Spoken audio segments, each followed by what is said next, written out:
The honourable member for Noosa. Thank you, Mr Speaker. We're having this debate on water because of the enormous increase in the cost of this essential commodity and the financial burden it's placed on South East Queenslanders who are enraged by yet another harsh new tax imposed on them by this inept government. I look across the chamber in disbelief, Mr Speaker, at the representatives of what was once a great political party, the political arm of a great movement focused on the rights and welfare of workers in particular. The current Prime Minister said on the day after the assassination of Kevin Rudd that the government had lost its way. Well, certainly this Labor government has lost its way and it's lost its soul. Mr Speaker, Queenslanders can't afford any more Labor reforms that strip away the ability of residents to make ends meet. Petrol up 6 cents a litre, electricity up 54%, drivers' licences up, vehicle regos up, and on top of that the government can't even afford to pay its doctors and nurses. But Mr Speaker, the mother of all reforms is water, where the cost of bulk water, that's your bulk water, has risen from $628 a megalitre 2 years ago to $2,700 per megalitre by 2017. Over the past couple of weeks, 2 water forums were held on the Sunshine Coast, one in Kawana hosted by Jared Blay and the other in Noosa. Residents came out in their hundreds to question UnityWater and to try and get a grasp on these outrageous bills. My office has received over 400 complaints.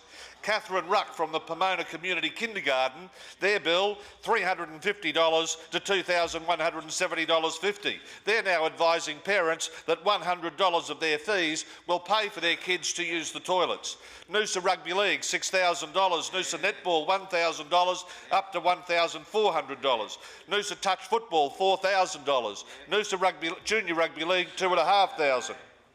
Juanita Bloomfield, Chair of Natasha Heights Apartments in Noosa Heads, usage from 209 litres per day to 3,063 litres per day.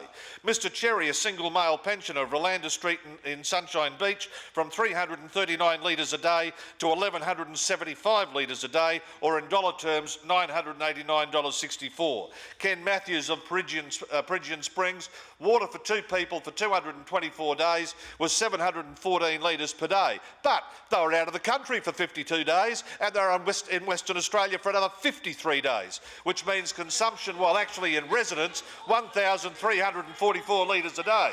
These horrific bills lie directly at the feet of the state Labor government that is looking for a way to pay for its $9 billion water grid, which includes a dam that doesn't exist, a pipeline to a dam that doesn't exist, a desal plant at Tuga that doesn't work, and a recycled water plant wasting $14.6 million a year. That's 33 million litres of water a day that's being passed through high-priced purification process and then ditched into the Brisbane River. As a result of the 2 water forums, 3 motions were put, and they were passed unanimously.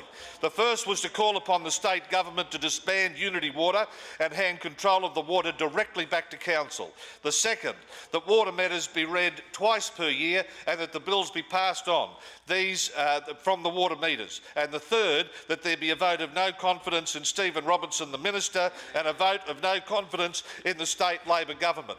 Mr Speaker, the buck passing between the state government and the Moreton Bay and Sunshine Coast councils who own UnityWater is breathtaking in its arrogance. UnityWater and its retail companions have been turned loose without any capacity for compassion.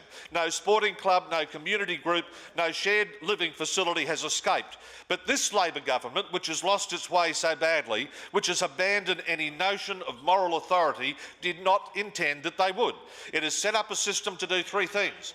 The first is to hide state debt inside a monopoly quango and pretend it no longer exists, to pay for its own incompetence by gouging customers with the price of infrastructure, which it's done on the run and in response to a crisis of its own making, which has no net benefit to the region and is now forced to buy back its own water. And thirdly, to ensure that councils and other quangos bear the public loathing arising from the new order of things.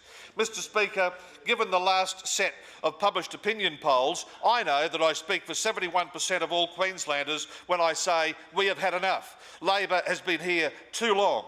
It's time to go, and the sooner this government goes, the better off this once great state will be.